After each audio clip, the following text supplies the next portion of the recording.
যদি জীবনে সফলতা অর্জন করতে চান তাহলে খুব সকালবেলা ঘুম থেকে উঠুন, কেননা আমাদের কিন্তু একটা প্রবাদ বাক্য রয়েছে যে early to bed and early to rise max a man healthy wealthy and wise. আপনি যদি আসলেই সত্যিকার অর্থে যদি আপনি হেলদি অর্থাৎ স্বাস্থ্যবান, ওয়েলদি এবং জ্ঞানী, wise, healthy wealthy and wise, আপনি যদি সব দিক দিয়ে আপনি যদি স্বাস্থ্যবান এবং জ্ঞানী এবং অর্থনৈতিকভাবে যদি বৃত্তবান হতে চান, তাহলে আপনাকে অবশ্যই সকালে ঘুম থেকে উঠতে হবে। আর মজার বিষয় হচ্ছে এই যে আমরা যেখানে থাকি সেখানকার কুকুরগুলো সকালবেলা ঘুম থেকে ওঠে, কিন্তু আমাদের মেসের অধিকাংশ পোলাপান উঠতে পারে না। এটা হচ্ছে আমাদের জন্য একটা আফসোস এবং হচ্ছে ব্যর্থতা।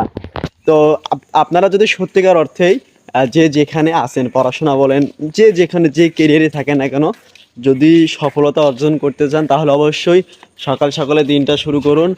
আর এটার জন্য পারফেক্ট হচ্ছে ফজর দিয়ে দিনটা শুরু করা। আসসালামু আলাইকুম।